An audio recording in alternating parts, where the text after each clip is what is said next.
Chapter 1. An Invitation to Gossington Hall. The early summer sunshine dappled through the elm trees lining the lane to St. Mary Mead, casting pleasant shadows across the village green.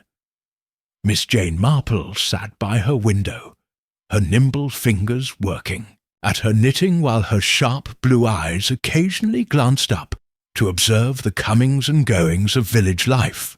At 73, she had perfected the art of seeing without appearing to look, a talent that had served her well on numerous occasions. The click of her garden gate drew her attention. Observing the familiar figure of her maid, Dorothy, approaching. With the morning post, Miss Marple set aside her knitting with meticulous care. Among the usual correspondence was a cream-coloured envelope bearing the embossed crest of Gossington Hall. "From Mrs. Bantry," Miss Marple murmured to herself, using her silver letter-opener to slice the envelope with practised precision. Her eyes scanned the elegant handwriting within.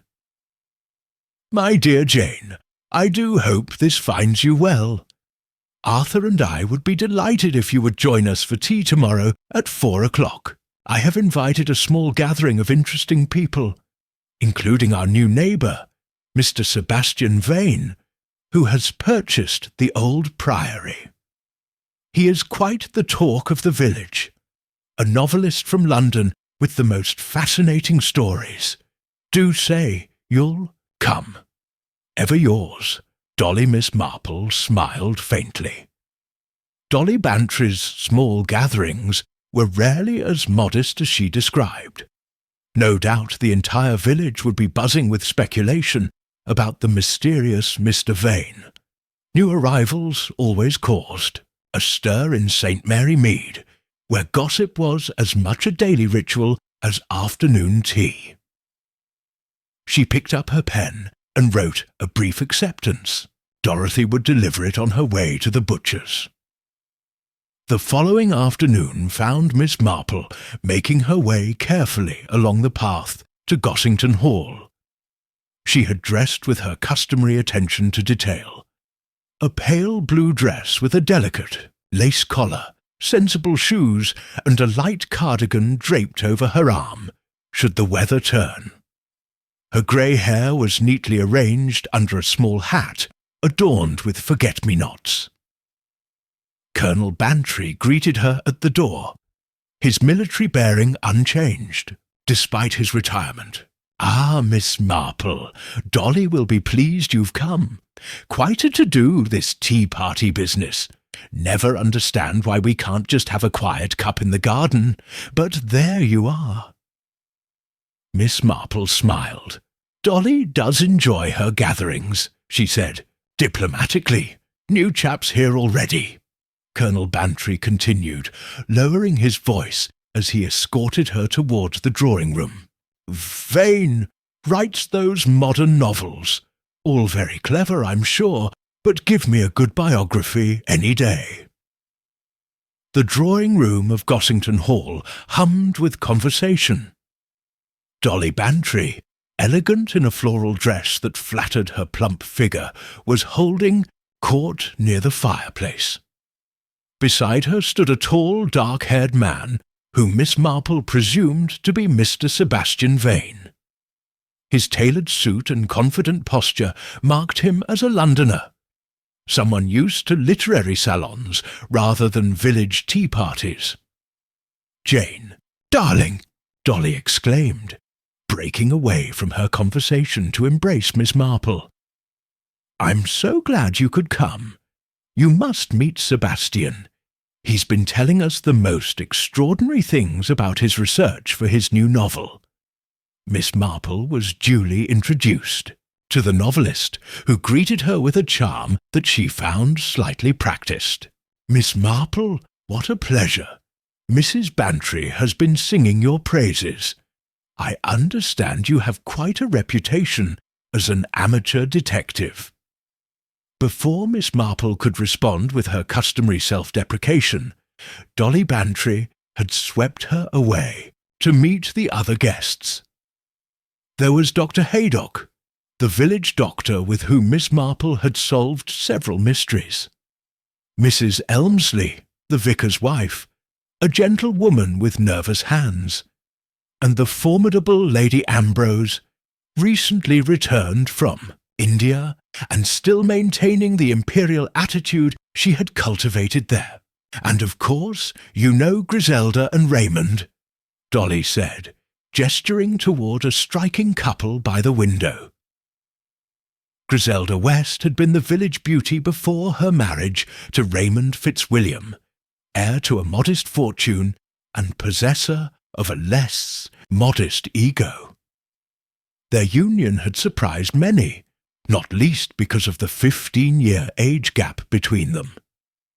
Griselda, still only 26, looked radiant in a fashionable dress that Miss Marple suspected cost more than her own quarterly income. Raymond, his thinning hair carefully arranged, watched his wife with what appeared to be pride, but what Miss Marple recognized as something closer to anxiety. As tea was served, the conversation flowed around topics typical of such gatherings: the weather, London gossip, and local affairs. Miss Marple observed the interactions with quiet interest. She noticed the way Griselda's eyes occasionally darted toward Sebastian Vain, and how Raymond's hand tightened around his teacup whenever his wife laughed at the novelist's witticisms. "I'm basing my new heroine on you, Lady Ambrose," Vain was saying, his voice carrying across the room. "A woman of extraordinary resolve, facing scandal and intrigue in colonial India." Lady Ambrose appeared torn between flattery and indignation.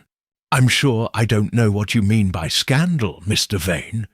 The Ambrose name has never been associated with anything of the sort." "Fiction, of course," Vain replied smoothly, "though the best fiction often has its roots in truth. Wouldn't you agree, Miss Marple?"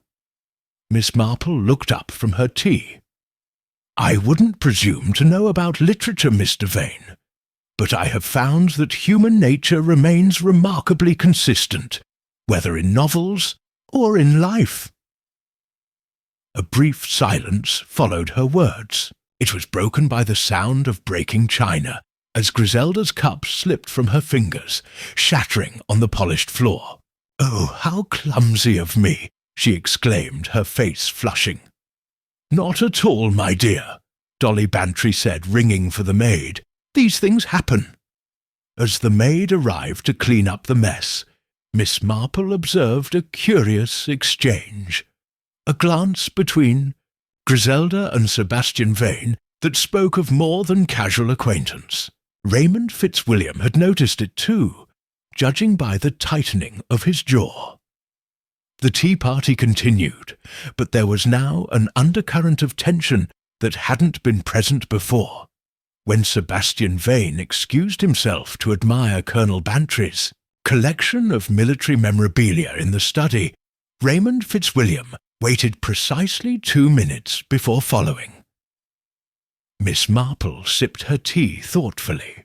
The village of St. Mary Mead might appear tranquil to outsiders, but she knew better than most that beneath the surface of polite society, passions ran as deep and dangerous as in any London crime novel.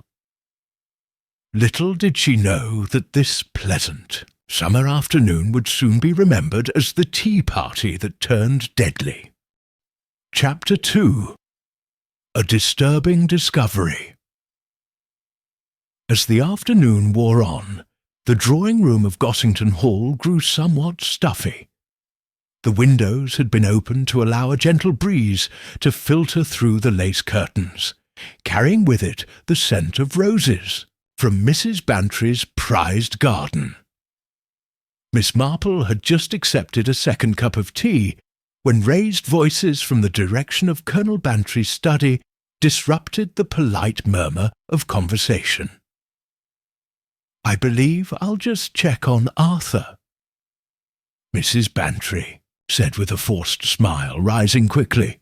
Gentlemen and their discussions can become rather heated when military matters are involved. Before she could reach the door, however, it burst open. Raymond Fitzwilliam stood there, his face ashen, his normally immaculate appearance dishevelled. "Doctor," he gasped, looking wildly around the room until his gaze settled on Dr. Haydock. "Come quickly! It's Vain! He's collapsed!" Dr. Haydock was on his feet immediately, medical instincts overriding social niceties. "What happened?" he asked, already moving toward the door. "I don't know," Raymond replied, his voice trembling slightly. "We were discussing his novel, and he just fell." The doctor hurried from the room, followed by Colonel Bantry and Raymond. The remaining guests sat in stunned silence until Griselda Fitzwilliam suddenly let out a small cry. "I should go to Raymond," she said, her voice high and brittle. "He'll be terribly upset." Miss Marple watched as the young woman hurried after the men, noting the way her hands shook and how she avoided meeting anyone's gaze. The elderly lady's fingers resumed their knitting. She had brought a small project in her bag, as she always did, though her eyes remained thoughtful. "How dreadful!" Mrs. Elmsley whispered, twisting her handkerchief nervously. "Do you suppose it might be his heart? My cousin Agatha had a similar episode at the church fete last summer. More likely, too much rich food in London," Lady Ambrose declared with the confidence of one who had seen many men faint in the Indian heat. "These literary types never take proper care of themselves." The speculation was cut short when Mrs. Bantry returned, her face grave. She closed the door carefully, behind her. "I'm afraid I must ask you all to remain here for the moment," she said, her usual social poise noticeably strained. "Dr. Haydock has, well, he has some concerns about Mr. Vane's condition." "Is it serious, Dolly?" Miss Marple asked quietly. Mrs. Bantry met her old friend's gaze directly. "I'm afraid Sebastian Vain is dead, Jane, and Dr. Haydock doesn't believe it was from natural causes." A collective gasp went up from the guests. Lady Ambrose clutched her pearls, while Mrs. Elmsley looked as though she might faint herself. "The police have been called," Mrs. Bantry continued, sinking into a chair. "Colonel Bantry is with the body. Dr. Haydock suspects poison." "Poison?" Mrs. Elmsley echoed faintly. "But that would mean murder," Lady Ambrose finished bluntly. "In Gossington Hall, of all places, it's unconscionable." Miss Marple said nothing, but her knitting needles had stopped their rhythmic movement. Her mind was working through the events of the afternoon with methodical precision. Sebastian Vain had been perfectly well during tea.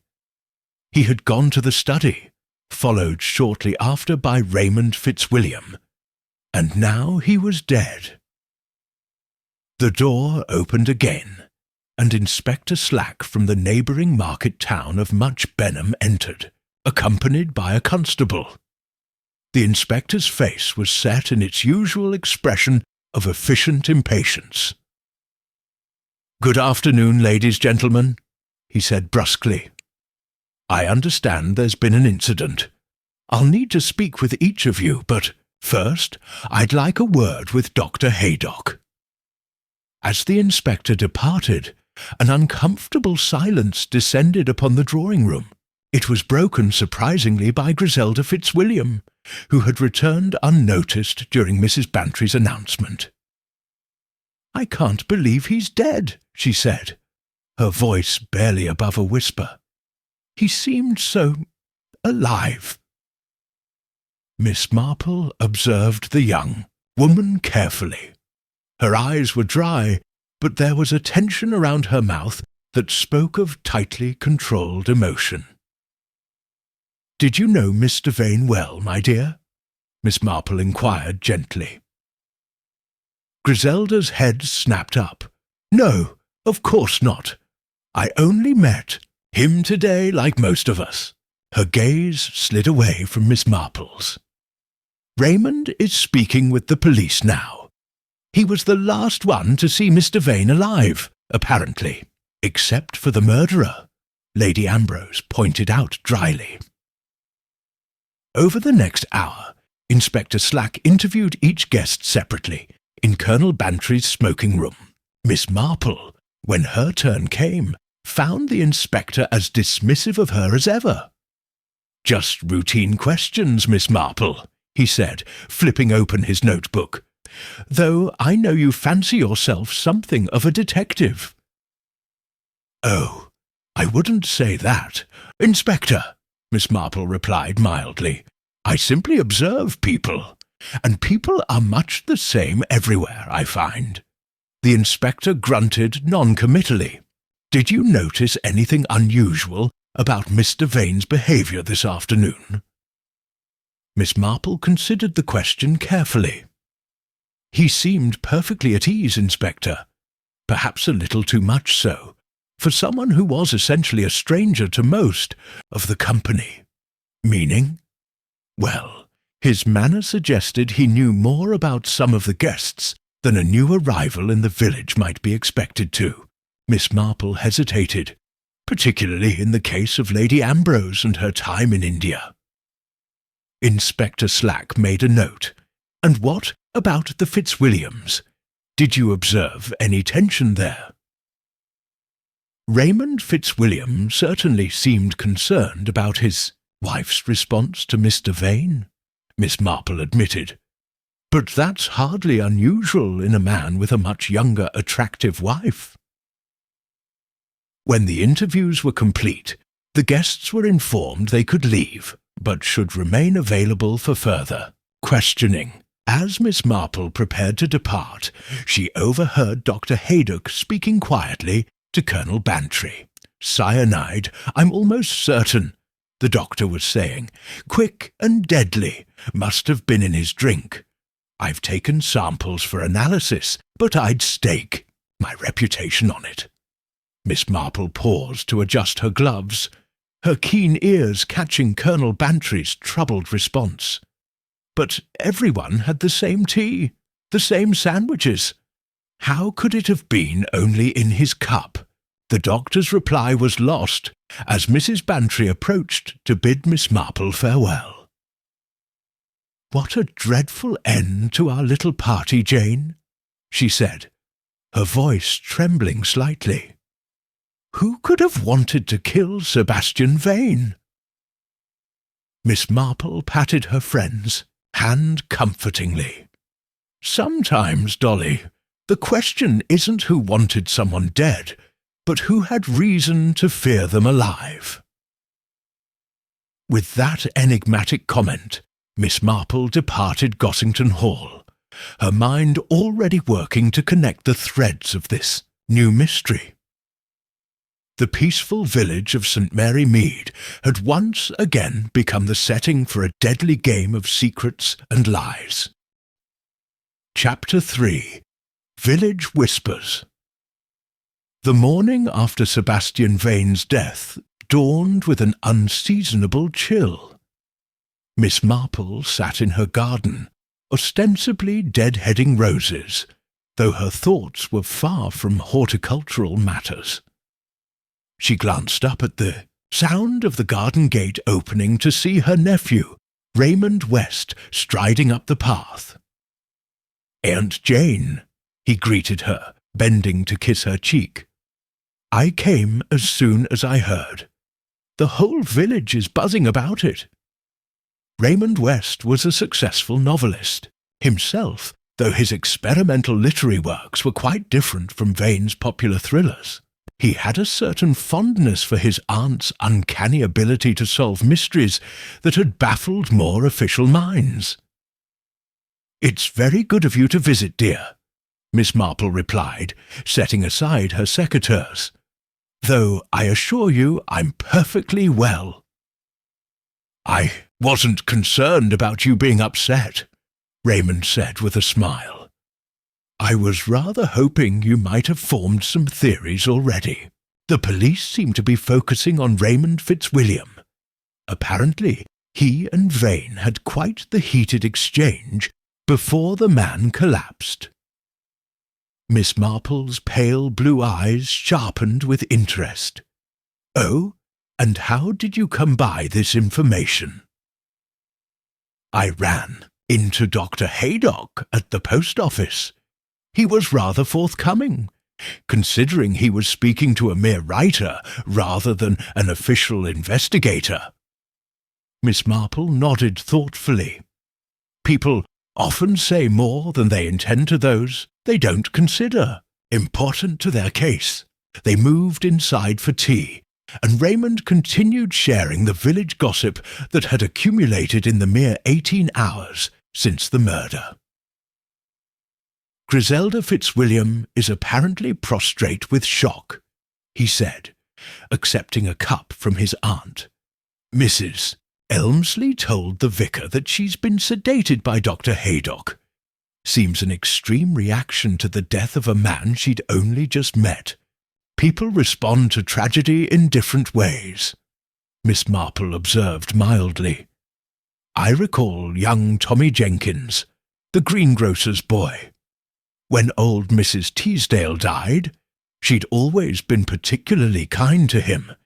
He developed the most alarming rash, purely a nervous response, Dr. Haydock said at the time."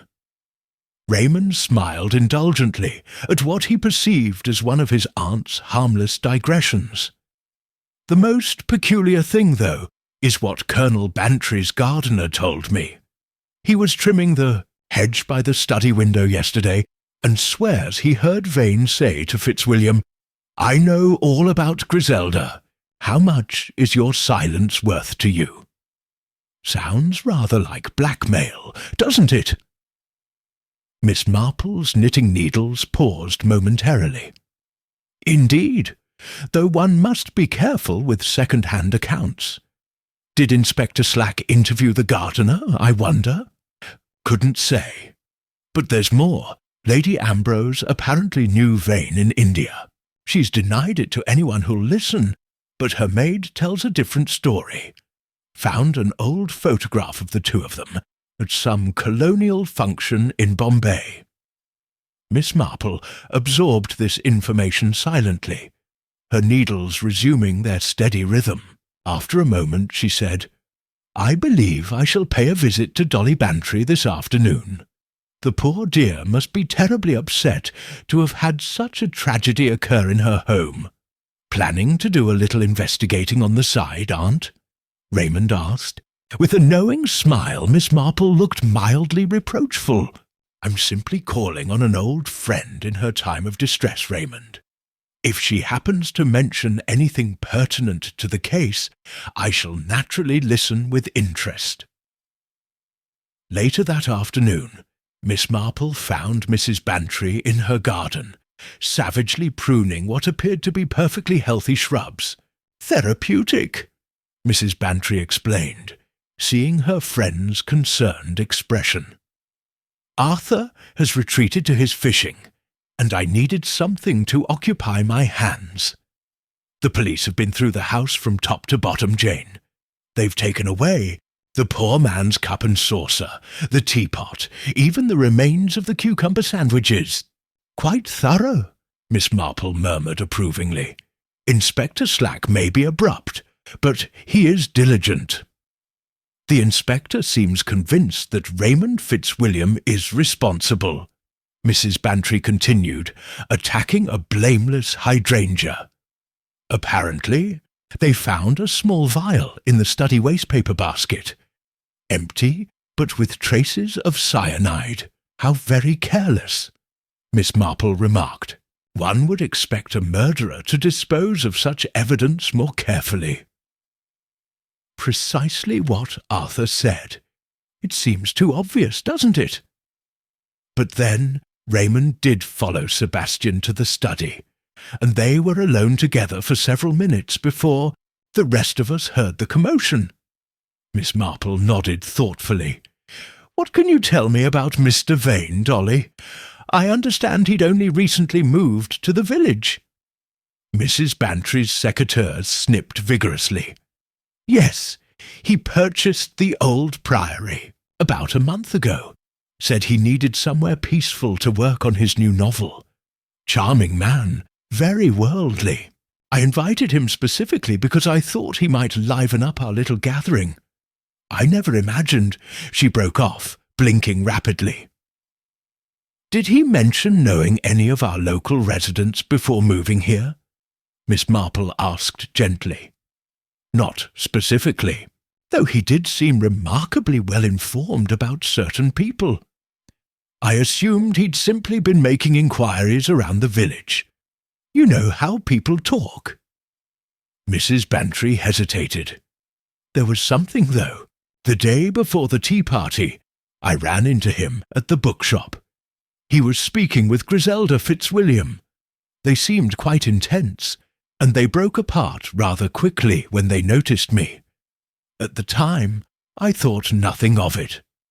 "Interesting," Miss Marple murmured. "And what of Lady Ambrose? I understand she and Mr. Vain might have previously been acquainted in India." Mrs. Bantry looked surprised. "Really? She never mentioned it, though she did seem rather frosty toward him at tea. I attributed it to her general disdain for what she calls the artistic temperament." Their conversation was interrupted by the arrival of Inspector Slack, who approached across the lawn with his characteristic purposeful stride. "Afternoon, ladies," he said with a curt nod.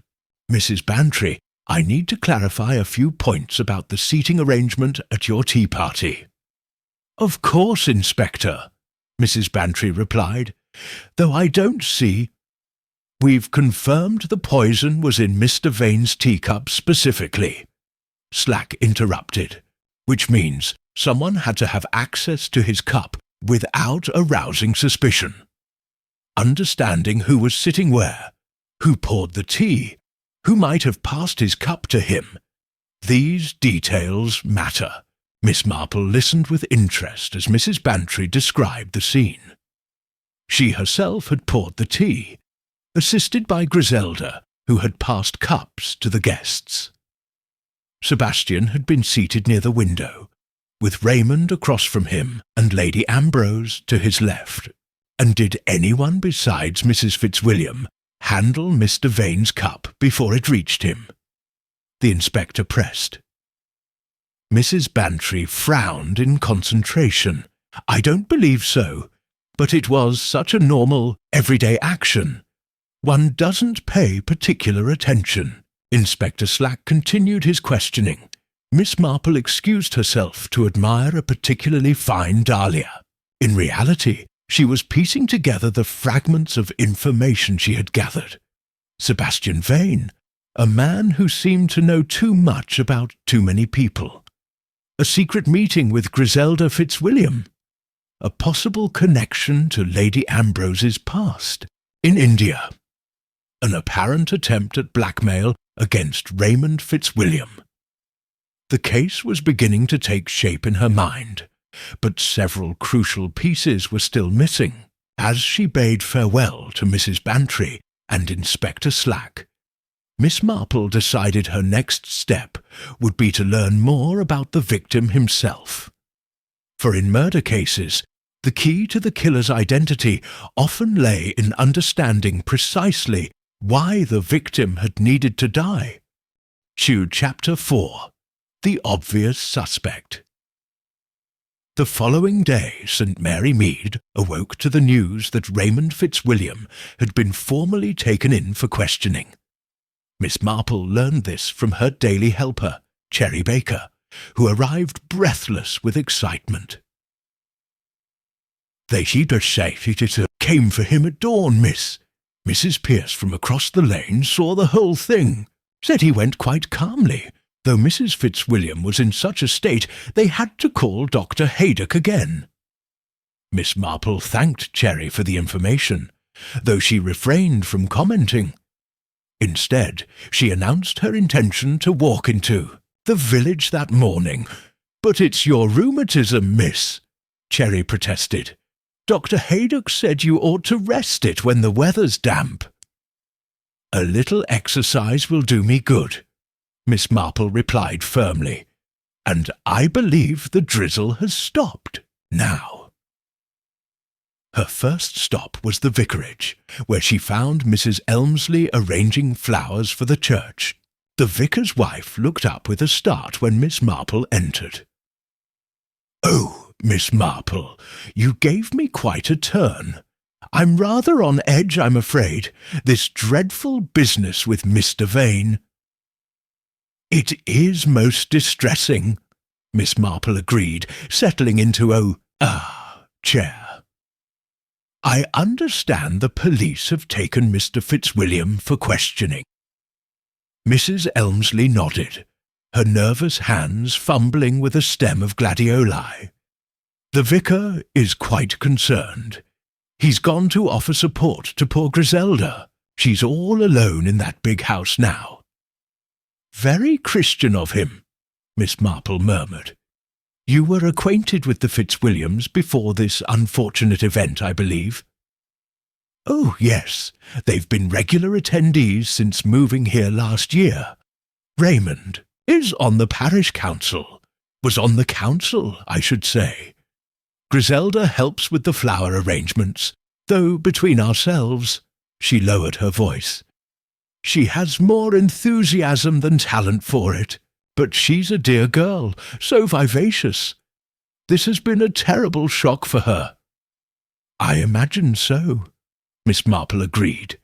"Had she mentioned knowing Mr. Vain before the tea party?" Mrs. Elmsley frowned slightly. "Not that I recall. But then Griselda knows. So many literary people through Raymond. He's quite connected in publishing circles, you know." Miss Marple nodded thoughtfully. "And what was your impression of Mr. Vain during the tea party?" "He seemed perfectly charming, if a little intense at times. The way he looked at people, almost as if he were studying them for a character in one of his books." Mrs. Elmsley hesitated. "I did overhear something odd, though. During tea, when I was getting a second cup, I passed behind where he was sitting, with Lady Ambrose. He said something like, 'The Maharaja's ruby would make a fascinating centrepiece for a novel. Wouldn't you agree?' Lady Ambrose went quite white, and excused herself shortly after. Miss Marple's eyes sharpened with interest. 'The Maharaja's ruby? Did he elaborate?' 'No.' And Lady Ambrose changed the subject immediately. I thought it a strange comment at the time, but assumed it was some literary reference I didn't understand. After leaving the vicarage, Miss Marple made her way to the local bookshop. The proprietor, Miss Weatherby, was a fountain of village information, and had been known to set aside new mystery novels for Miss Marple's perusal. "I've ordered in several of Sebastian Vain's books," Miss Weatherby told her eagerly. "There's been quite a demand since his death. Macabre, isn't it?" "People are naturally curious," Miss Marple replied, examining the display of Vain's works that had been hastily assembled. "I wonder if you might tell me about his visit to your shop the day before Mrs. Bantry's tea party. I understand he was speaking with Mrs. Fitzwilliam." Miss Weatherby's eyes lit up at the opportunity to share her observations. "Indeed he was. They came in separately, but it was clear they had arranged to meet. They went to the back corner, you know, by the travel books, and spoke quite intently for about 20 minutes. Did you happen to overhear any of their conversation?" Miss Marple asked, selecting one of Vane's novels. Well, I wouldn't want to say I was eavesdropping, Miss Weatherby began primly, before leaning forward. But I did hear Mrs. Fitzwilliam say something about before Raymond finds out. And Mr. Vain replied that some secrets are too valuable to keep hidden. Then Mrs. Bantry came in, and they separated immediately. Miss Marple purchased The Hangman's Noose, apparently one of Vane's more popular thrillers, and continued her circuit of the village. Her next stop was a seemingly casual one, the village tea shop. But Miss Marple had timed her arrival to coincide with Dr. Haydock's usual mid-morning break. "Ah, Miss Marple," the doctor greeted her, rising from his table. "I rather thought I might see you today. Care to join me?"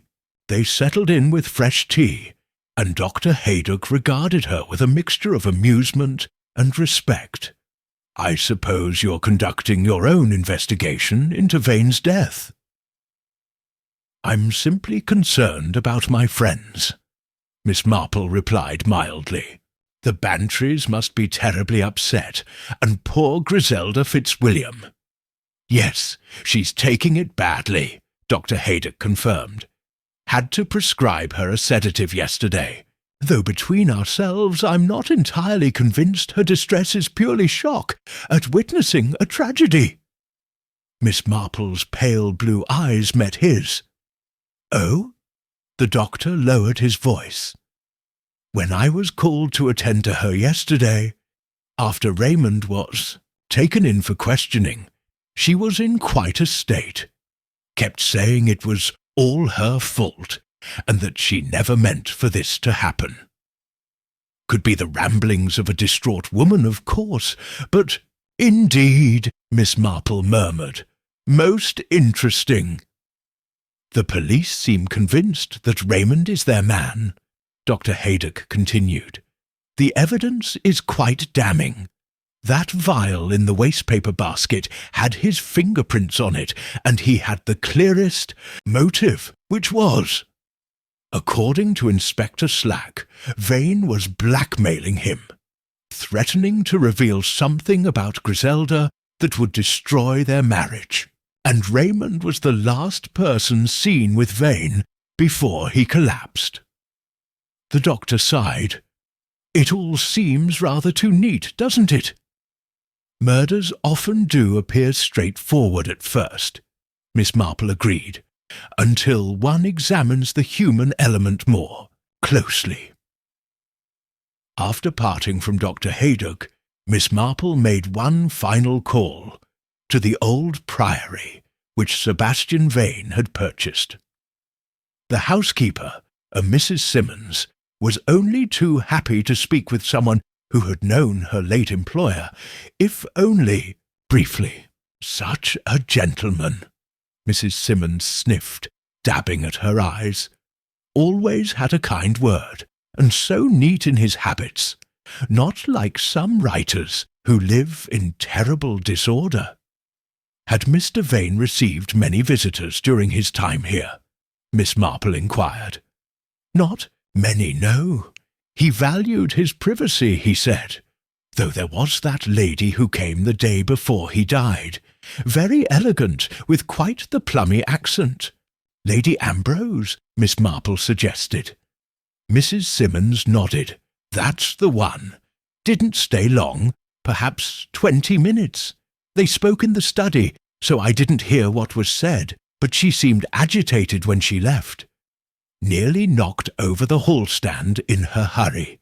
Walking home through the village green, Miss Marple's thoughts were interrupted by the arrival of Inspector Slack, who pulled up beside her in his police car. "Miss Marple," he said, his tone less dismissive than usual, "I hear you've been making inquiries about the Vain case." "Simply paying calls on friends, Inspector," she replied innocently. Slack grunted. "Well, you can save your energy. We've got our man. Raymond Fitzwilliam has confessed to poisoning Vain. Says he did it to protect his wife from blackmail." "Indeed?" Miss Marple's eyebrows rose slightly. How very convenient. Convenient? The inspector frowned. It's an open and shut case. Motive, opportunity, physical evidence, and now a confession. What more could you want? Nothing at all, Inspector, Miss Marple said mildly. I'm sure you're quite right. But as she continued her walk home, Miss Marple's mind was racing. Raymond Fitzwilliam might have confessed, but several pieces of this particular puzzle still didn't fit together properly. The playwright, in her nephew's latest London production, had a line that seemed particularly apt. The obvious suspect is rarely the guilty one, unless, of course, they're meant to appear obvious. Chapter 5. A Matter of Timing. The news of Raymond Fitzwilliam's confession spread through St. Mary Mead with remarkable speed. By afternoon, Miss Marple had received 3 telephone calls and 2 visitors, all eager to discuss this latest development. She had responded to each with appropriate murmurs of surprise and distress, while revealing none of her own thoughts on the matter. After her callers had departed, Miss Marple settled down with Sebastian Vain's novel, The Hangman's Noose. She was not particularly enjoying the lurid thriller. It contained far more violence and romantic entanglements than she generally preferred in her reading. But she found herself intrigued by certain passages that seemed to draw from real events. One chapter in particular described a scandal in colonial India involving a British officer's wife and the mysterious disappearance of a valuable ruby from a Maharaja's collection. The ringing of the telephone interrupted her reading. It was Mrs. Bantry, sounding agitated. "Jane, I've just had the most disturbing thought. The police have been focusing so much on when Raymond followed Sebastian to the study. But what if the poison was administered earlier, during tea? An interesting consideration," Miss Marple replied carefully. "What prompted this thought, Dolly?" "Well, I was going through the events again in my mind, and I realized something. Sebastian's teacup, the one the police took away, it wasn't the cup he had been using during the main part of the tea party." Miss Marple sat up straighter, her attention fully captured. "Are you quite certain?" "Yes, absolutely. The cup he had initially was one of my Royal Doulton set with the rose pattern, but the cup found beside him in the study was from the Wedgwood service, the blue one. I only brought those out when Dr. Haydock mentioned he preferred a fresh cup. That was just before Sebastian excused himself to view Arthur's military collection." Miss Marple was silent for a moment, processing this information. So, Sebastian must have taken a second cup of tea with him to the study, one that was poured after he had already been seated with the first cup for some time. Exactly. Mrs. Bantry sounded relieved that her friend understood the significance. "I mentioned it to Inspector Slack just now, but he seemed to think I was confused. Said the shock of the event might have muddled my recollection. Inspector Slack is very thorough in his way," Miss Marple said diplomatically, "but he doesn't always appreciate the importance of domestic details. Thank you for sharing this observation, Dolly. It may be quite significant." After hanging up, Miss Marple sat in thoughtful silence. If Sebastian Vain had been given a second cup of tea, one that Raymond Fitzwilliam could not have tampered with, as he had followed Sebastian to the study, then the timeline of the poisoning might be very different from what the police believed. She, Inchim, picked up Vane's novel again, absently turning the pages while her mind worked on this new puzzle piece. her attention was caught by a passage describing the fictional detective's method. Murderers often make a crucial mistake in the timing of their crime. They forget that poison, like revenge, is a dish best served cold, or at least at the precise temperature needed for its optimal effect. Miss Marple closed the book with a slight frown. There was something about the timing of Sebastian Vain's collapse that continued to trouble her. He had seemed perfectly well during tea, showing no signs of distress until he was alone in the study with Raymond Fitzwilliam. The next morning found Miss Marple on her way to the police station in Much Benham, a journey she undertook despite the protests of Cherry Baker about the strain on her rheumatism. Inspector Slack received her with barely concealed impatience. "I appreciate your interest in the case, Miss Marple, but as I told you yesterday, it's solved. Fitzwilliam confessed. End of story." "I understand, Inspector," Miss Marple replied mildly. "I was merely wondering if you had determined exactly which poison was used. Cyanide comes in various forms, I believe." The inspector's expression suggested he was torn between dismissing her question and showing off his knowledge. The latter impulse won out. Potassium cyanide, to be precise. Dissolved in the tea, it would have worked very quickly. Death would have occurred within minutes of ingestion. "I see," Miss Marple murmured. "And the teacup found in the study. Dr. Haydock confirmed the presence of the poison in the residue." "He did. Traces in both the cup and on the victim's lips. As I said, open and shut."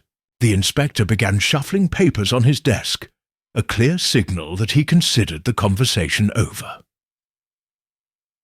"Just one more question, if I may," Miss Marple persisted. "Was there any poison found in the empty vial discovered in the wastepaper basket?" Inspector Slack's eyes narrowed slightly. "Yes, residue of the same substance. Fitzwilliam's fingerprints were on the vial, as I mentioned yesterday." "Thank you, Inspector. You've been most helpful."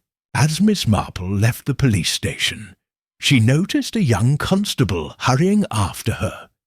It was Constable Peters, a local lad whom she had known since he was a boy in the village school.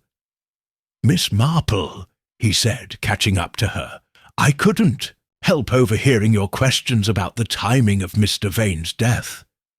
There's something that might interest you, something that's not in the official report."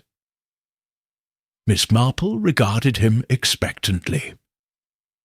"I was the first officer to secure the scene," he explained in a low voice, "before the inspector arrived. And I noticed something odd about the study arrangement.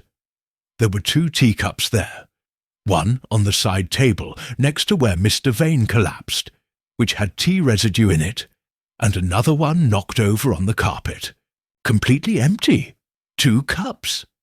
Miss Marple's eyes widened slightly. "And what happened to the second cup?"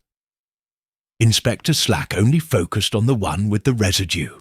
The other was collected with the general evidence, but wasn't tested for poison, as far as I know. It seemed less important once we found the first cup with traces of cyanide. Miss Marple thanked the young constable for this information, and made her way slowly back to St. Mary Mead, her mind working furiously. 2 teacups in the study changed everything about the timeline. If Sebastian Vain had taken his poisoned cup from the tea table, and there was a second cup in the study. Her musings were interrupted when she nearly collided with a tall, elegant figure outside the village shop. "Miss Marple," Lady Ambrose said with forced politeness, "do watch where you're going." "I do apologize, Lady Ambrose," Miss Marple replied. I was lost in thought about this dreadful business with Mr. Vain. Such a tragedy. Lady Ambrose's face tightened. Yes, quite. Though I understand the matter is resolved now. That Fitzwilliam fellow has confessed. So I hear, Miss Marple agreed.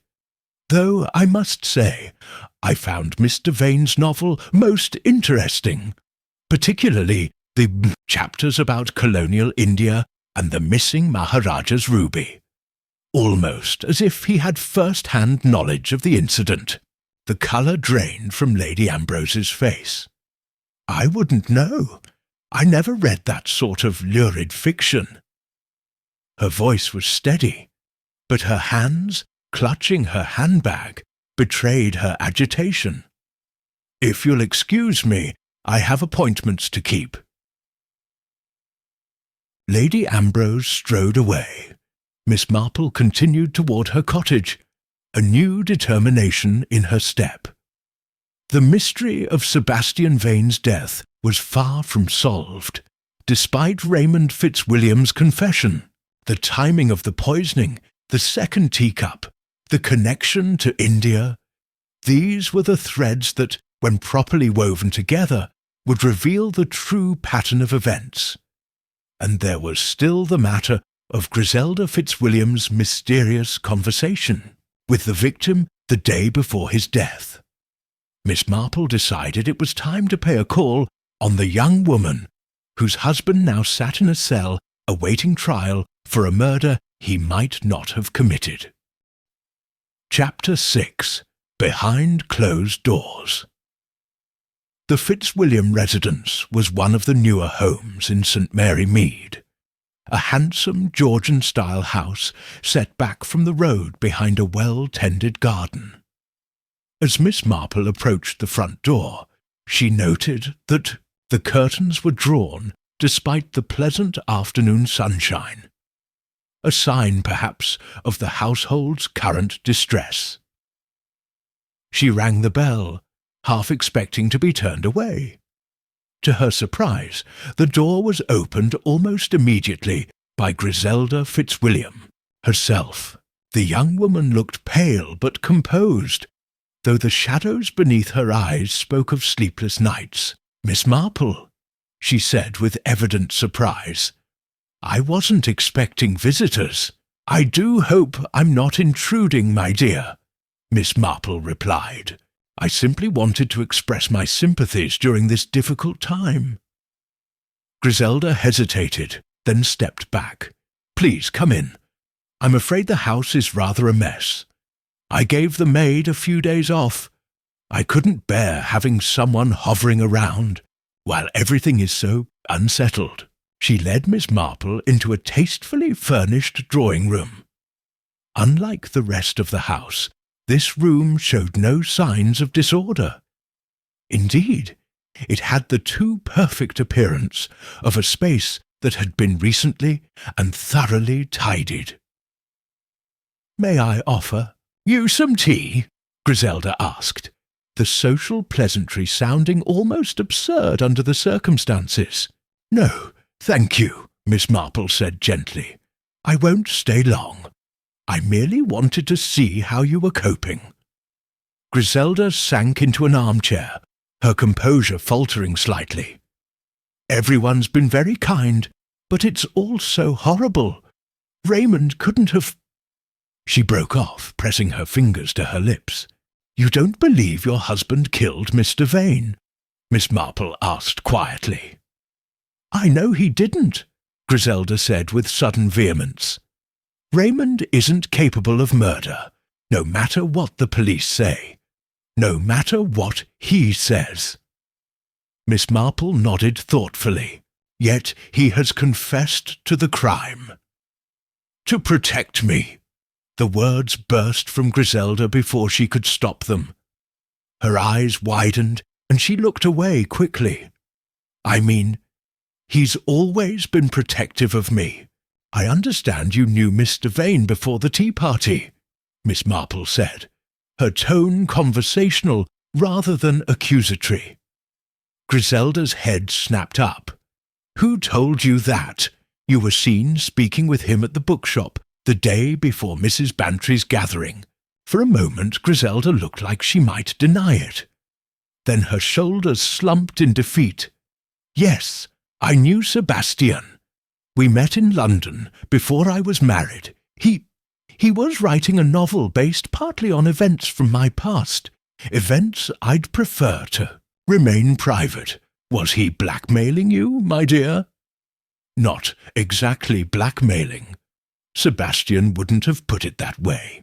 He called it research and artistic inspiration. But the effect was the same. Griselda twisted her wedding ring nervously. If the book was published as he intended, certain aspects of my life before I came to St. Mary Mead would have become public knowledge. Raymond would have been humiliated. Miss Marple regarded the younger woman thoughtfully. May I ask the nature of these aspects? Griselda flushed. Before I met Raymond, I worked as an artist's model in Chelsea. It was all perfectly respectable, but there were parties, social gatherings with a rather bohemian crowd. Sebastian was part of that circle. He knew things about me, about my associations, that wouldn't be understood in a village like this. I see, Miss Marple said, though her expression suggested she suspected there was more to the story. And was Sebastian's novel the only connection between you? The colour in Griselda's cheeks deepened. I don't know what you mean. I was merely wondering if your past association might have been more personal in nature. Griselda stood abruptly and walked to the window, pulling back the curtain to peer out at the garden. That was a long time ago, she said finally. Before Raymond, Sebastian had no right to reappear in my life and threaten everything I've built here. Yet you didn't poison his tea, Miss Marple observed mildly. Griselda turned, her expression a mixture of confusion and alarm. Of course I didn't. I've just told you, Raymond didn't either. He's protecting me by confessing. But neither of us killed Sebastian. Then who did, my dear? I don't know. Griselda's voice was barely above a whisper. When they took Raymond away, I thought perhaps Lady Ambrose. She seemed to know Sebastian as well, though she denies it, and she was very tense at the tea party, especially after Sebastian mentioned that ruby. The Maharaja's ruby, Miss Marple murmured. Yes, I found that reference most interesting. It appears in Mr. Vain's novel as well. Griselda's eyes widened. You've read his book, just yesterday. I was curious about his work, given the circumstances. Miss Marple paused. The book mentions a scandal involving the theft of a ruby from an Indian Maharaja, and the implication of a British colonel's wife in the affair. Lady Ambrose's husband was stationed in India, Griselda said slowly. Colonel Sir Henry Ambrose. He died there 2 years ago, and she returned to England shortly after. Most illuminating, Miss Marple said, but I'm more interested in the timing of Mr. Vane's collapse. You helped Mrs. Bantry serve the tea, did you not? The abrupt change of subject seemed to catch Griselda off guard. Yes, I passed the cups. Around? Why? Mrs. Bantry mentioned that Mr. Vain received a fresh cup shortly before he left for the study.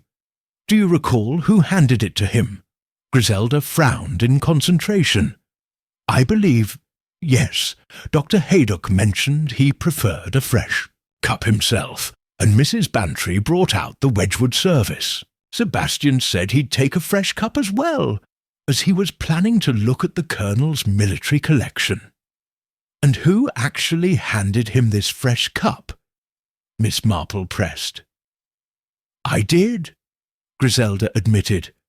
but it came directly from Mrs. Bantry's, hand to mine and then to Sebastian.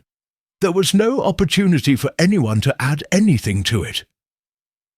Unless, of course, the poison was already in the cup before the tea was poured, Miss Marple suggested quietly.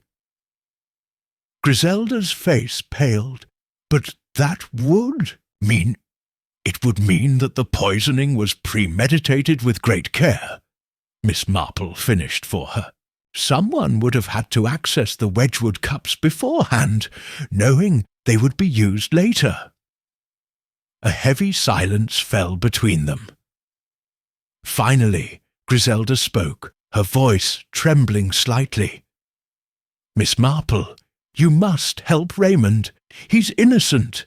No, the confession makes it seem hopeless, but he's only trying to protect me from scandal. He thinks I killed Sebastian." Miss Marple's eyebrows rose. "And why would he think that, my dear?" Griselda looked away. "The night before the tea party, after I met Sebastian at the bookshop, I told Raymond that my past had caught up with me. I was very upset. I said something like, 'I wish he would just disappear,' or 'I wish he were dead.' I didn't mean it literally, but—" "Such words can be misinterpreted in retrospect," Miss Marple agreed, "especially by a devoted husband." As Miss Marple prepared to leave, Griselda suddenly clutched her arm. "There's something else, something I haven't told anyone. The day of the tea party, before the guests arrived, I went to Gossington Hall early to help Mrs. Bantry.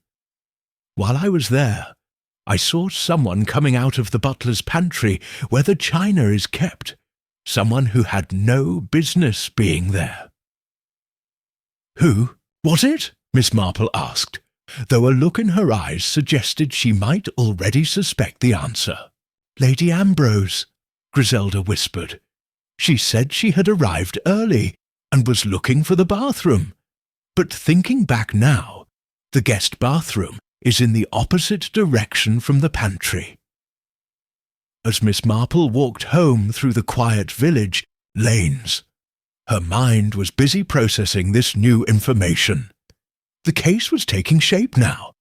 The connections between Sebastian Vain, Griselda's past, and Lady Ambrose's time in India were beginning to form a coherent pattern, but there were still missing pieces to the puzzle, particularly regarding the second teacup found in the study. She decided her next step would be to speak with Colonel Bantry about his conversation with Sebastian Vain in the study. Perhaps the Colonel had noticed something significant during those moments before Raymond Fitzwilliam had followed the novelist away from the tea party. Chapter 7. An Unexpected Development.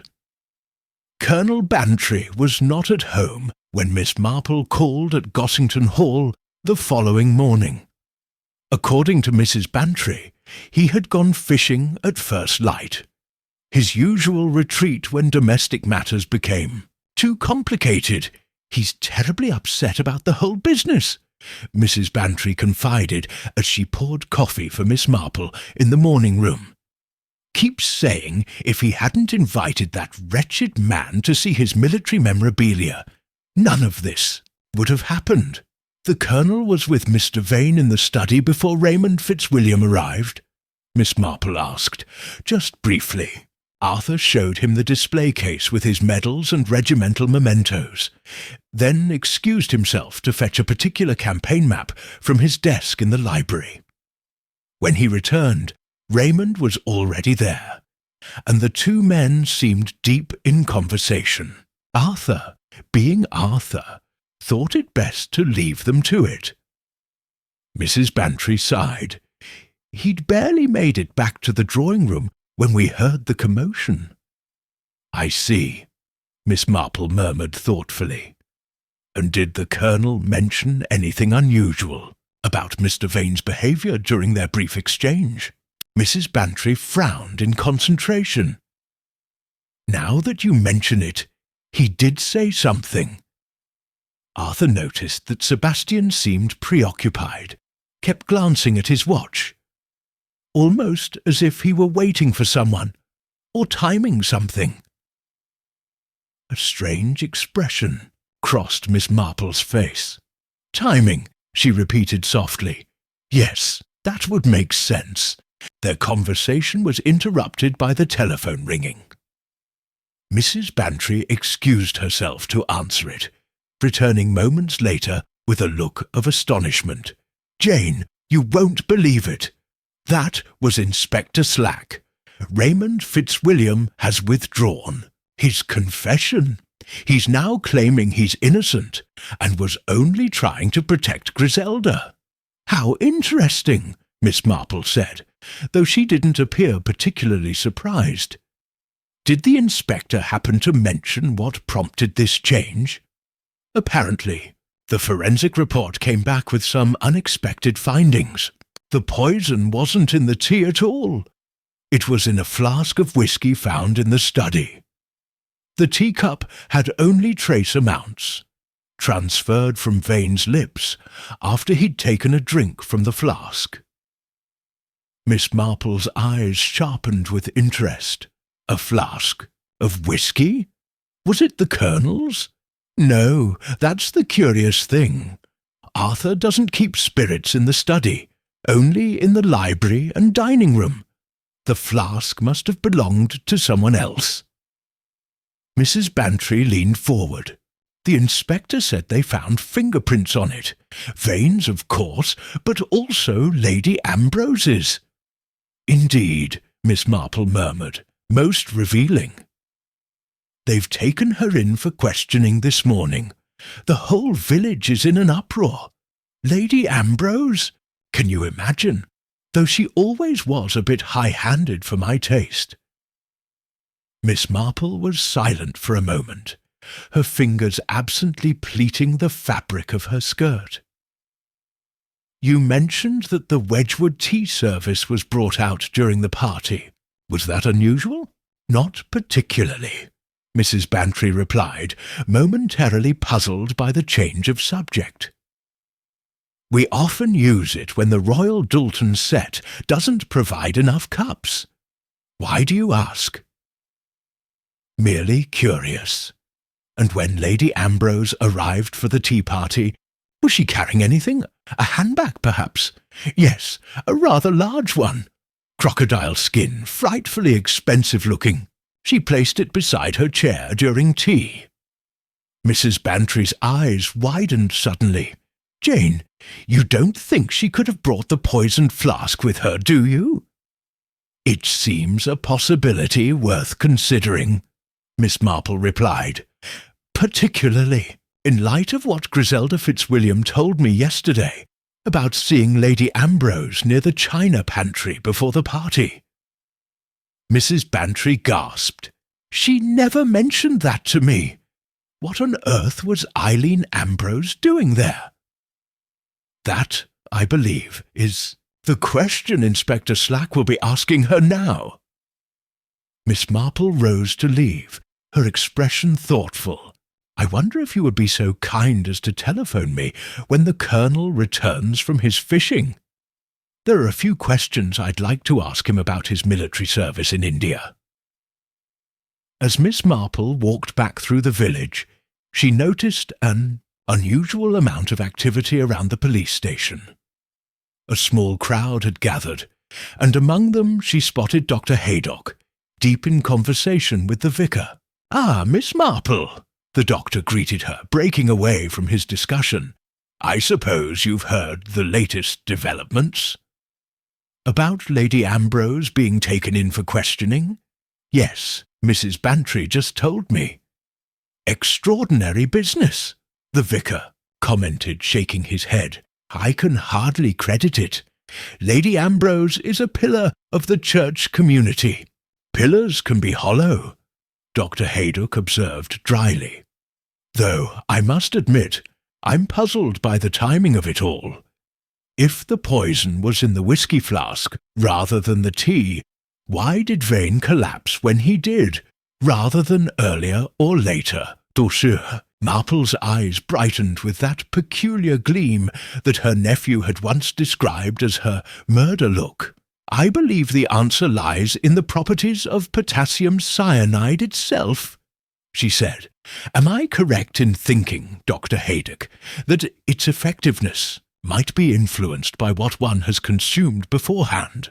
The doctor looked at her with newfound respect. As a matter of fact, yes. Cyanide works more rapidly on an empty stomach. A full meal can somewhat delay its effects. Not by much, but by enough minutes to be significant in this case. And alcohol would accelerate it, Miss Marple suggested. Considerably, Dr. Haydock confirmed. If Vain had been drinking tea throughout the party, then suddenly took a swig of poisoned whiskey, it would explain why he collapsed when he did, rather than immediately after drinking from the flask. Miss Marple finished for him.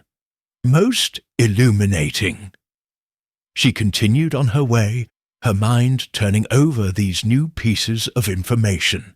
The case was becoming clearer, though there were still aspects that troubled her, particularly the question of why Sebastian Vain would accept a drink from a flask offered by Lady Ambrose, when their interaction at the tea party had been notably tense. As she rounded the corner toward her cottage, she nearly collided with a tall, distinguished-looking man in his 60s. "I do beg your pardon," he said, steadying her with a gentle hand on her arm. "Miss Marple, isn't it? I believe we met very briefly at Mrs. Bantry's unfortunate tea party. I'm Sir William Foster, a colleague of the late Sebastian Vain." Miss Marple regarded him with interest. She recalled seeing him at the gathering, though they hadn't been formally introduced. He had arrived late and left early, exchanging only a few words with the other guests. "Yes, of course," she said. "Are you still in the village, Sir William? I thought most of the guests had returned to London." "I had intended to, but the police asked me to remain available. Besides, I felt I should tie up a few of Sebastian's affairs at the old priory. The poor chap left several manuscripts in various stages of completion." He hesitated. "Actually, I wonder if I might have a word with you.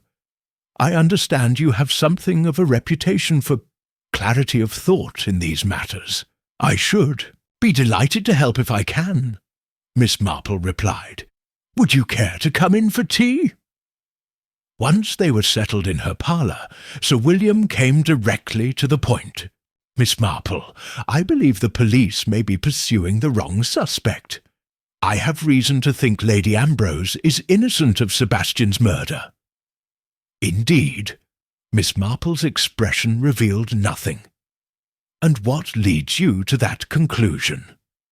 "I knew Sebastian well. We served on the same literary committee for years.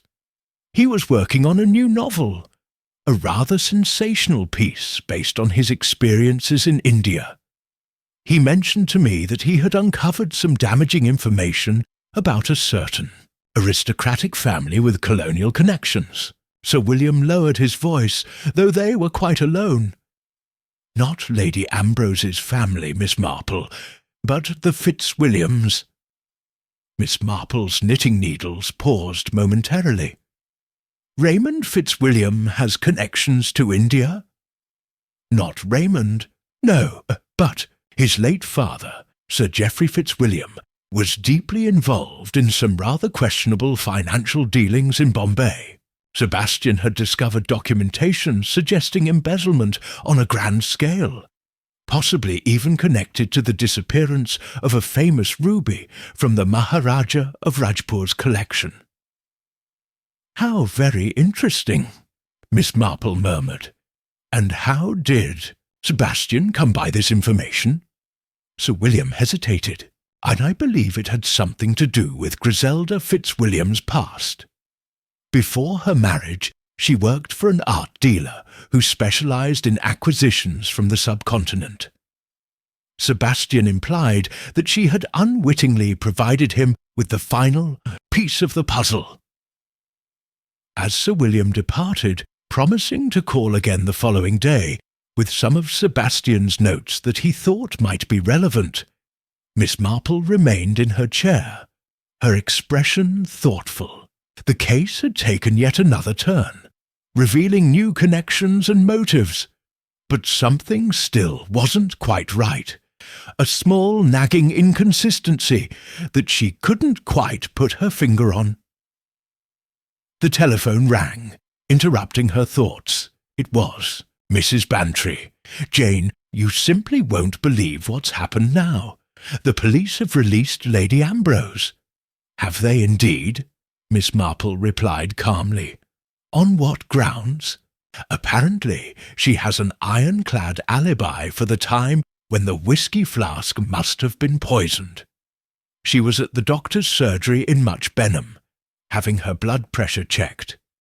The receptionist, nurse, and Dr. Harrison all confirm it, Miss Ew." Marple's eyes narrowed slightly. "Most convenient," she murmured. "And has Inspector Slack arrested anyone else?" "Not yet, but he's asked both Colonel Bantry and me to come to the station tomorrow morning. Jane, you don't think they suspect Arthur, do you? It's preposterous." "I'm sure it's merely routine," Miss Marple assured her friend, though her expression had grown troubled. "The inspector is being thorough, as he should be." After hanging up, Miss Marple went to her desk and carefully wrote out a list of all the key events and timings surrounding Sebastian Vain's death. There was a pattern emerging, but it was not the one the police were seeing. Someone had been very clever indeed, perhaps too clever for their own good. Chapter 8. A Trap is Set. The following morning brought steady rain to St. Mary Mead, the kind of soft, persistent drizzle that seemed to wash away the brightness from the village. Miss Marple stood at her window, watching droplets trace patterns down the glass, her mind similarly tracing the connections between the events surrounding Sebastian Vain's death. The telephone rang, interrupting her contemplation.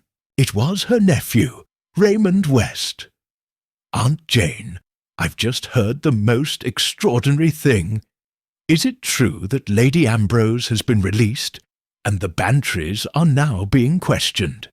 "News travels quickly," Miss Marple observed mildly. "Yes, both. Developments are correct, though I believe the inspector is simply being thorough in re-interviewing everyone." "Well, it's causing quite a stir in the village. The postmistress told me that Sir William Foster has been asking questions about Sebastian Vain's movements before his death. Apparently, he's acting as some sort of literary executor." "Indeed?" Miss Marple's voice sharpened with interest. "Ooh, the postmistress happened to mention what sort of questions?" "Something about Vane's correspondence, I believe. Sir William was inquiring whether any letters had been held for Vane, or if he'd sent any unusual packages." There was a pause. "Aunt Jane, you don't think Sir William could be involved, do you? He seemed such a respectable sort of chap." "Respectability is often the most effective disguise," Miss Marple replied. "Thank you for letting me know, dear. I think perhaps I shall pay a visit to the post office myself this morning." After hanging up, Miss Marple dressed with particular care. Despite the rain, she selected a pale blue dress that brought out the colour of her eyes, added a string of pearls, and topped the ensemble with a knitted cardigan of her own making. Looking at herself in the mirror, she nodded with satisfaction.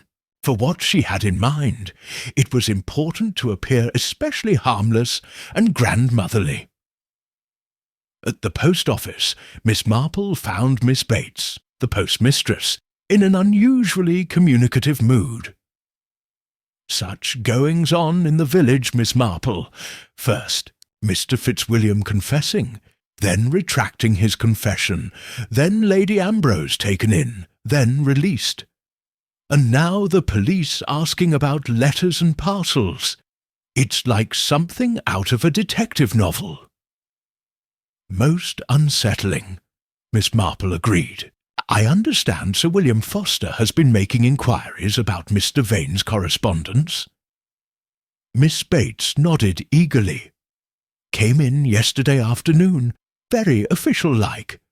Wanted to know if Mr. Vain had received any special delivery letters, or if he'd posted anything unusual in the days before his death. And had he? The postmistress leaned forward conspiratorially. As a matter of fact, he had. The day before Mrs. Bantry's tea party, Mr. Vain sent a thick envelope by registered post. Special delivery to London. Addressed to a solicitor's firm in Lincoln's Inn Fields. How very interesting, Miss Marple murmured. Did you mention this to Sir William? I did, and he seemed most put out. Asked for the name of the solicitors, which of course I provided. We're supposed to be discreet about such things, but seeing as the poor gentleman is deceased, and Sir William is handling his affairs. Miss Marple thanked the postmistress, and despite the rain, made a short detour to the village library before returning home. There she consulted several reference books, making careful notes in a small notebook she carried in her handbag. By early afternoon, the rain had ceased, and Miss Marple set her plan in motion. She telephoned Sir William Foster at the old Priory, inviting him to tea at her cottage at 4 o'clock. Then she called Dr. Haydock, asking if he might drop by around the same time to check on her rheumatism, which the damp weather had supposedly aggravated. Her final call was to Griselda Fitzwilliam. My dear, I wonder if you might do me a small favour. I've been thinking about those moments before Sebastian Vain's collapse, and I find myself curious about something. Could you bring the book you were reading at the time of Mrs. Bantry's tea party? I believe you had it with you in your handbag. There was a slight pause on the other end of the line. The book? Why, I'm not sure I still have it. It was just a novel I'd borrowed from the lending library. Nevertheless, if you could check, I would be most grateful. Oh, and perhaps you might come a little before 4. The light is better for my old eyes earlier in the day. When Griselda arrived at Miss Marple's cottage at 3:45, she looked pale but composed. She carried a small volume in her hand. I found it, she said, holding it out, though I'm not sure how it could possibly be relevant. Miss Marple took the book, a romantic novel with a lurid cover depicting a swooning heroine in the arms of a rugged hero, and examined it carefully. Thank you, my dear. Please, do sit down. I've made some tea, and there are freshly baked scones. As they settled into the cosy sitting-room, Miss Marple gently steered the conversation toward Griselda's work with the art dealer before her marriage. It must have been fascinating to handle such exotic pieces, she commented.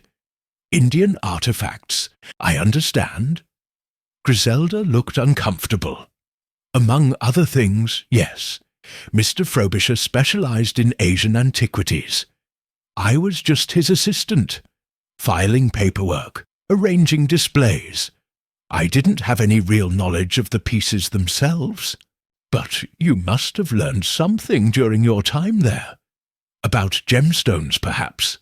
The Maharaja's ruby, for instance. Such a fascinating story. The teacup in Griselda's hand trembled slightly.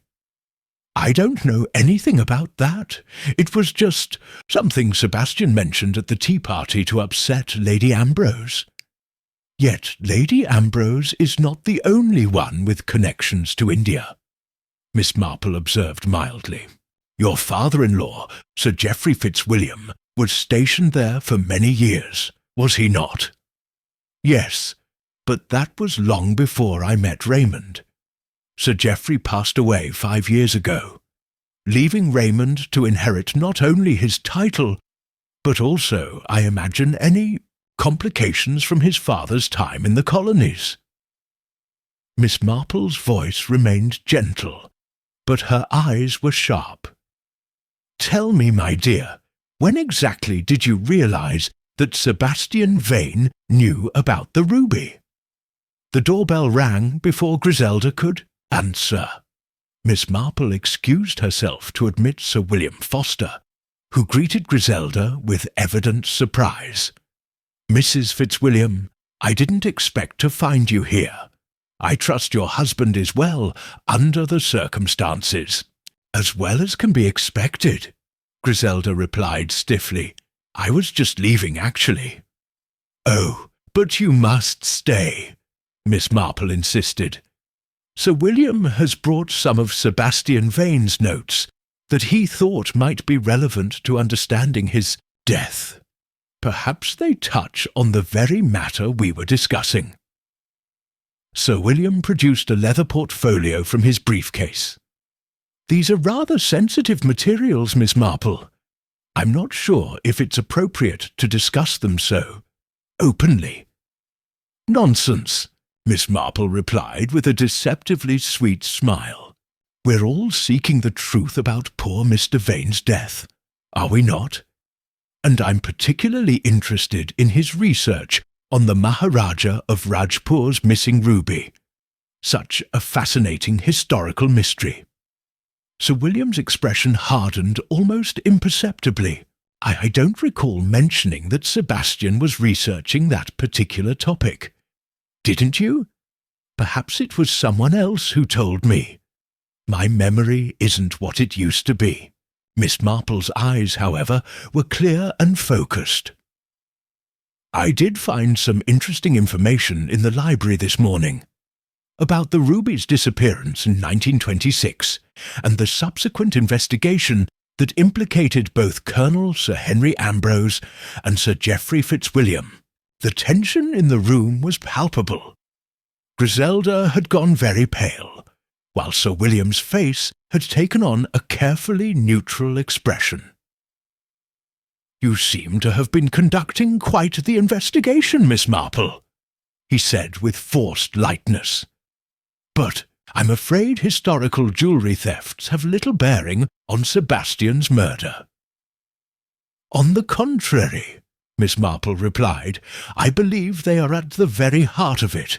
Sebastian Vain had discovered the truth about the ruby's disappearance, hadn't he? And about who was really responsible. That's what his new novel was going to reveal. Thinly disguised as fiction, perhaps, but with enough factual detail to destroy certain reputations. The doorbell rang again, and Miss Marple rose to admit Dr. Haydock.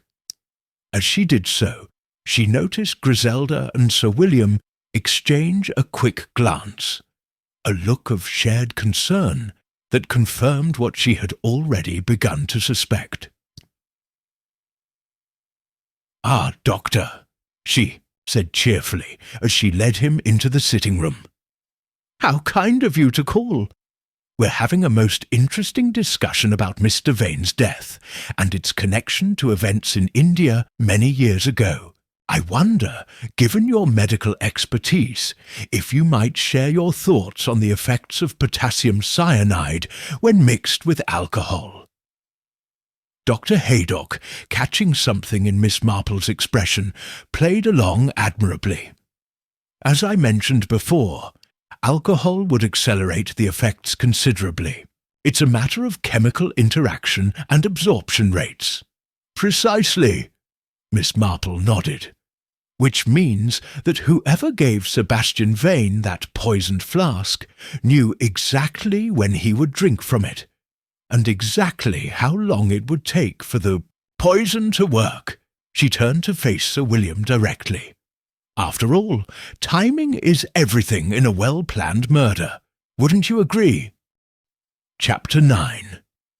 Threads Unraveling. For a moment, silence reigned in Miss Marple's sitting room. The ticking of the grandfather clock in the corner seemed unnaturally loud, marking seconds that stretched like minutes. Sir William was the first to recover, a tight smile appearing on his aristocratic features. "My dear Miss Marple, I fear you've been reading too many detective novels. What possible connection could there be between a historical jewel theft in India and Sebastian's tragic death at a village tea party?" "The connection, Sir William, is blackmail," Miss Marple replied calmly. "Or perhaps we should call it research for his new novel. Sebastian Vain had discovered something that threatened more than one reputation in this village." Griselda Fitzwilliam's hands were clasped so tightly in her lap that her knuckles had turned white. "Miss Marple, I don't understand what you're suggesting. My father-in-law has been dead for years. Whatever happened in India has remained a well-guarded secret until now," Miss Marple finished for her. "A secret worth killing for, it seems." Dr. Haydock, who had been observing the exchange with professional detachment, now leaned forward. "You believe Vain was killed because he had uncovered the truth about this ruby?" "I believe the situation is rather more complex than that," Miss Marple said, setting down her teacup with careful precision. "Sebastian Vain was a man who collected secrets. His novels, with their thinly disguised real-life scandals, made him both successful and dangerous. When he moved to St. Mary Mead, it wasn't by chance, was it, Sir William?" Sir William's expression remained controlled, but there was a new wariness in his eyes. "I'm afraid I don't follow you." "I think you do," Miss Marple countered gently. "You and Sebastian were colleagues, certainly, but also rivals. He was working on a new novel that would have exposed certain truths about the Maharaja's ruby, truths that implicated not only the late Sir Geoffrey Fitzwilliam, but also yourself." A flash of alarm crossed Sir William's face before he could suppress it. "That's absurd. I had no involvement whatsoever with any Indian jewellery." "Perhaps not directly," Miss Marple conceded, "but as Sebastian's literary agent and friend, you were in a position to know exactly what he was writing about. When he mentioned his research on the Rajpur scandal, you realized that his novel would reveal your own role in the affair." "This is slander," Sir William said, rising to his feet. "Oh, I came here in good faith to assist in your amateur investigation, Miss Marple, not to be accused of involvement in crimes from decades ago." "Please, Sir William, do sit down," Miss Marple said, unperturbed by his show of indignation. "I haven't accused you of anything yet. I'm merely establishing the complicated web of relationships surrounding Sebastian Vane's death." She turned to Griselda. "You knew Sebastian in London before your marriage. He was part of the Bohemian circle where you worked as an artist's model. But your connection didn't end there, did it?" Griselda's composure finally cracked. "What are you trying to say? That Sebastian and I were involved? That's ancient history." "Not so ancient," Miss Marple corrected gently. "You met with him at the bookshop the day before the tea party. A meeting arranged not by him, but by you. You were trying to persuade him not to publish his findings about your father-in-law." A tear slid down Griselda's cheek. "Raymond knows nothing about any of this. His father was his hero. If he learned the truth, that Sir Geoffrey was involved in stealing the ruby, that people died because of it, it would destroy him." Dr. Haydock shifted uncomfortably in his chair. "Miss Marple, perhaps this isn't the appropriate venue for such personal revelations." "On the contrary, Doctor," Miss Marple replied, "it's essential that we understand the complex motives at play.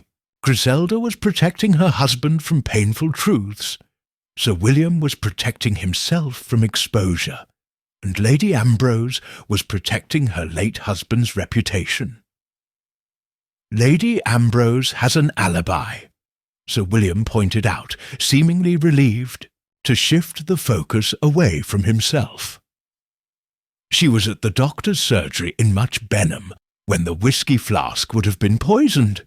A remarkably convenient alibi," Miss Marple agreed, almost as if she knew she would need one for that specific time frame. The doorbell rang again, and Miss Marple rose with a smile. "Ah, that will be Inspector Slack. I took the liberty of inviting him to join us when our discussion reached this critical juncture." The inspector entered with his usual brisk efficiency, eyebrows rising as he took in the assembled company. "Miss Marple, you mentioned having new information about the Vain case?" "Indeed, Inspector. We've been discussing the curious matter of Sebastian Vain's research into the disappearance of the Maharaja's ruby from Rajpur in 1926 and how it connects to his murder." Inspector Slack looked sceptical, but took out his notebook. "Go on." "Sebastian Vain was killed because he had discovered the truth about that theft. A truth that implicated not only Lady Ambrose's late husband and Sir Geoffrey Fitzwilliam, but also Sir William Foster here, who was a junior diplomatic attaché in India at the time." Sir William's face had gone very still. "This is outrageous. I was barely 20 years old in 1926. Old enough to be involved in a conspiracy that resulted in the death of one of the Maharaja's guards," Miss Marple said quietly. "A fact that Sebastian uncovered during his research. The day before his death, he sent documentation to his solicitors in London, insurance in case anything should happen to him." Griselda gasped. "How could you possibly know that?" "The postmistress mentioned that Sebastian sent a registered letter to a firm in Georgetown, Lincoln's Inn Fields. A simple telephone call confirmed it was received." Miss Marple turned back to the inspector. "But the crucial evidence, I believe, is the flask itself." "The flask had Lady Ambrose's fingerprints on it," Inspector Slack pointed out. "Yes, because she handled it, but she didn't poison it," Miss Marple explained. "The flask was planted in the study at Gossington Hall before the tea party ever began. Lady Ambrose discovered it while looking for the bathroom, or so she claimed when Griselda spotted her coming from the butler's pantry. In truth, I believe she found it while snooping, recognized it as Sebastian's, and touched it out of curiosity." "But whose flask was it originally?" Dr. Haydock asked. "It belonged to Sebastian Vain himself," Miss Marple replied, "a habitual carrier of a silver hip flask, according to Mrs. Simmons, his housekeeper. The flask had been taken from his study at the old priory the night before the tea party, and carefully prepared with a precise amount of cyanide, enough to be fatal, but only when combined with the tea he would consume at the party." Inspector Slack was looking increasingly interested. "And who took this flask from Vane's home?" Miss Marple's pale blue eyes settled on Sir William. "Someone who had access to the old priory. Someone who knew about Sebastian's research and the damning evidence he had compiled. Someone who understood the properties of cyanide well enough to calculate the precise timing of its effect."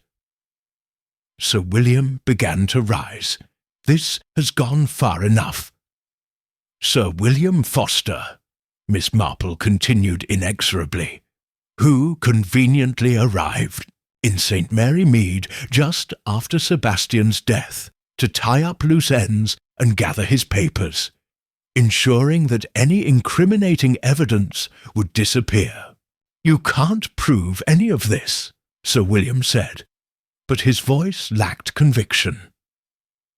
"I believe the inspector will find traces of potassium cyanide in your rooms at the village inn," Miss Marple said. "And when he searches the old priory more thoroughly, he'll discover that certain pages from Sebastian's manuscript, specifically those detailing the Rajpur scandal, are mysteriously missing." Inspector Slack had switched from scepticism to keen attention. "We'll need to verify these allegations, of course." "Of course," Miss Marple agreed. "You might also wish to examine Sir William's shoes. The garden at Gossington Hall was particularly muddy the night before the tea party, when the flask was planted in the study. Colonel Bantry's gardener mentioned seeing someone near the house after dark, but thought it was just a guest who had stayed late." Sir William's composure finally broke. "It was self-defence," he said, his voice suddenly weary. "Sebastian was going to ruin me. 40 years I've spent building my reputation in publishing, in literary circles. His wretched true crime novel would have exposed everything. He wouldn't listen to reason. So you arranged to be out of the country when his book was published," Miss Marple said.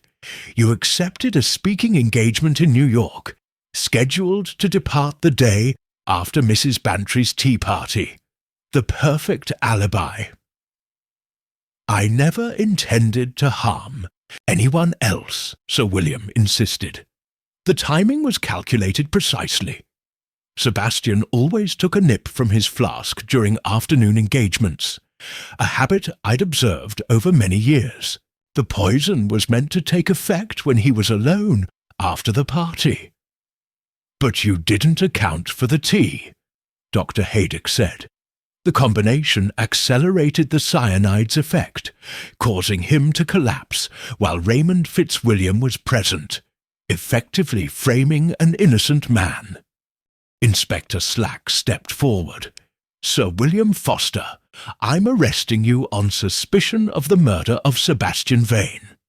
You do not have to say anything, but it may harm your defence if you do not mention when questioned something which you later rely on in court." As the inspector led Sir William away, Griselda turned to Miss Marple, her eyes still bright with tears. "What happens now? About the other matter, the Maharaja's ruby." Miss Marple's voice was kind. "I suspect that particular ghost may finally be laid to rest. Sebastian's documentation will eventually come to light, but without his dramatic narrative to frame it, the old scandal may not cause the damage you feared." Dr. Haydock shook his head in amazement. "How did you piece it all together, Miss Marple?" Miss Marple smiled faintly. "It reminded me of the case of Tommy Jenkins and Mrs. Benson's missing silver teaspoons. Everyone assumed the maid had taken them, when all along it was the visiting vicar's wife, collecting silver for the church fete. People so often look for the obvious solution, but murder, like life, is rarely obvious." As Griselda and Dr. Haydock prepared to leave, Miss Marple added one final observation. "You know, the truly clever thing about Sir William's plan was how he manipulated everyone's secrets against each other. Lady Ambrose's past in India, your connection to Sebastian, Raymond's devotion to you, all these tangled relationships created a perfect smokescreen for his own crime. Just like one of Sebastian's novels," Griselda said sadly. "Life imitating art, I suppose." "Or perhaps," Miss Marple replied, "it's simply human nature. which remains remarkably consistent whether in fiction or in reality. Chapter 10. A Return to Normalcy. 3 weeks after Sir William Foster's arrest, the village of St. Mary Mead had settled back into its usual rhythms. The excitement of the murder, the subsequent investigation, and the dramatic arrest had provided ample fodder for conversation, but even the most sensational events eventually fade into memory when daily life reasserts itself. Miss Marple was pruning her roses on a mild morning when she spotted Mrs. Bantry approaching along the garden path. "Jane, I simply had to come and tell you. Raymond Fitzwilliam has been fully cleared of all charges. The prosecutor has formally withdrawn the case against him." "I'm so pleased to hear it," Miss Marple replied, setting aside her secateurs, though not surprised given Sir William's confession. "Inspector Slack was here yesterday, you know," Mrs. Bantry continued as they moved inside for tea. "He interviewed half the village again to build the case against Sir William. He seemed most put out that you had identified the culprit before he did." Miss Marple smiled faintly. "Inspector Slack is a methodical policeman. He needs evidence that will stand up in court. I merely had the advantage of being able to observe people without them being on their guard." Mrs. Bantry poured the tea, her expression turning serious. "Arthur is still dreadfully upset about the whole affair. Feels responsible somehow for having hosted the gathering where it all happened." "The Colonel mustn't blame himself," Miss Marple said firmly. "Sir William would have found another opportunity if the tea party hadn't presented itself. Men like that are quite determined once they've set their minds on a course of action. Rather like that case of your nephew's friend in London last year, the one with the poisoned cocktail at the theatre opening." "Oh, no, quite different," Miss Marple corrected her. "In that instance, the poison was administered opportunistically, with no particular victim in mind. Sir William's crime was carefully premeditated, with a specific target and an elaborate alibi prepared in advance." Mrs. Bantry shook her head admiringly. "I don't know how you keep all these murder methods straight in your head, Jane. I'd have nightmares. I find that understanding the darkest aspects of human nature helps one appreciate the light all the more," Miss Marple replied. "Besides, there's a certain satisfaction in seeing justice done. Wouldn't you agree?" After Mrs. Bantry departed, Miss Marple received another visitor, Dr. Haydock, who had come ostensibly to check on her rheumatism, but was clearly more interested in discussing the case. "The medical evidence was quite conclusive," he reported, accepting a cup of tea. "Traces of potassium cyanide were found in Sir William's room at the inn, just as you suggested. And the timing aspect, that was particularly clever of you to deduce. The combination of the tea and the poisoned whiskey created exactly the effect you described. It reminded me of Mrs. Elkins and her heart medication," Miss Marple explained. "She accidentally took it with grapefruit juice one morning and had quite an alarming reaction. Certain substances, when combined, produce enhanced or accelerated effects." "Precisely," the doctor agreed. "And speaking of effects, the Fitzwilliams appear to be recovering from their ordeal. Griselda looks much better, and Raymond seems determined to put the entire business behind them." "I'm glad to hear it," Miss Marple said. "They've both faced difficult truths these past weeks. It takes courage to accept the past and move forward." That afternoon, Miss Marple walked to the village church, where she had arranged to meet Griselda Fitzwilliam to discuss the flower arrangements for the upcoming harvest festival. She found the young woman already there, arranging gladioli with more enthusiasm than skill. Miss Marple. Griselda greeted her with a warm smile. "I was hoping you might help me with these. I fear I haven't your eye for composition." As they worked side by side in the peaceful church, their conversation eventually turned to the events of the past month. "Raymond and I are thinking of leaving St. Mary Mead," Griselda confided. "Not immediately, but perhaps by next spring. He's been offered a position with a publishing house in Oxford, still connected to books, but without the associations of his London career. A fresh start can be very beneficial," Miss Marple agreed.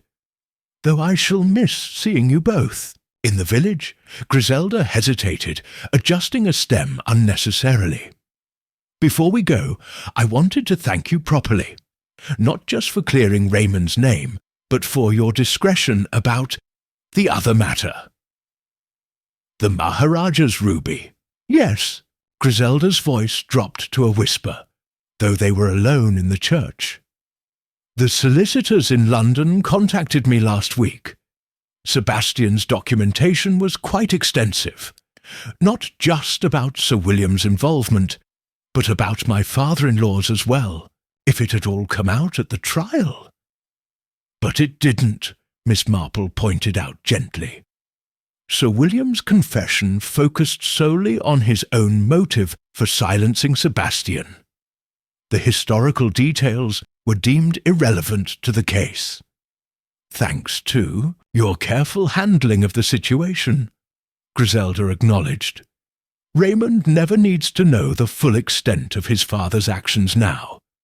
The past can remain in the past, where it belongs." Miss Marple arranged a spray of late-blooming roses before, responding, "The past has a curious way of influencing the present, whether we acknowledge it or not. But I believe you and Raymond have a bright future ahead of you, my dear." As they finished the flower arrangements, the vicar entered to admire their work. "Splendid, absolutely splendid," he declared. "A fitting tribute for the harvest celebration, and how good to see life returning to normal after all the unpleasantness." "Yes, indeed," Miss Marple agreed, though something in her expression suggested she found the vicar's assessment somewhat simplistic. Later that evening, as she sat knitting by her fireside, Miss Marple was joined by her nephew, Raymond West, who had come to stay for the weekend. "Well, Aunt Jane," he said, settling into the armchair opposite hers, "I understand you've solved another mystery that baffled the official police. My literary agent was positively agog when he heard that Sir William Foster had been arrested for murder. Apparently, he was considered one of the most respectable figures in London publishing circles. Respectability is often merely a facade," Miss Marple replied, "like Mrs. Simmons's freshly painted garden gate, which conceals the fact that the hinges are rusted through." Raymond chuckled. "There you go again with your village parallels. But in this case, I gather the motive was thoroughly cosmopolitan, protecting one's reputation from scandal." Human nature remains the same, whether in Mayfair or St. Mary Mead, Miss Marple observed. Pride, fear, the desperate need to protect one's position. These are universal motivations for the most desperate acts, including murder, Raymond mused. I suppose Sir William convinced himself that Sebastian Vain deserved to die for threatening to expose the past. People have a remarkable capacity for self-justification, Miss Marple agreed. Sir William, likely, told himself that Sebastian was the true villain, using other people's secrets for personal gain, causing pain through his research. In his mind, he was merely protecting himself and others from a predatory individual. The classic rationalization of the murderer, Raymond said, rising to poke the fire. I must say, Aunt, you'd make a formidable detective novelist yourself. You understand the criminal mind with disturbing clarity. Miss Marple smiled slightly. Not the criminal mind, dear.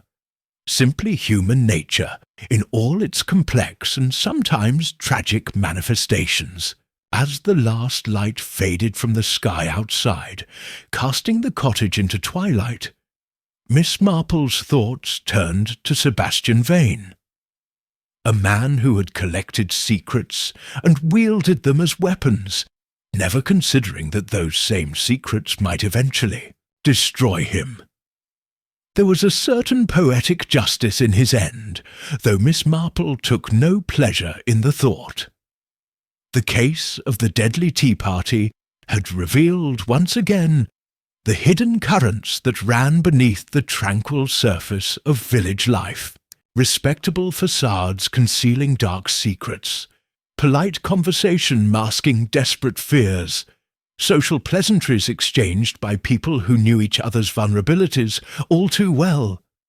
Tomorrow she would attend the harvest festival, exchange pleasantries with her neighbours, and observe the subtle shifts in relationships that always followed in the wake of a shocking event. Life in St. Mary Mead would continue its seemingly peaceful routine. But Miss Jane Marple, with her clear blue eyes and her lifetime of observing human nature, would remain quietly vigilant, knowing that even in the most ordinary settings, extraordinary darkness could flourish, and that justice, though sometimes delayed, should always be served, preferably with a properly brewed cup of tea.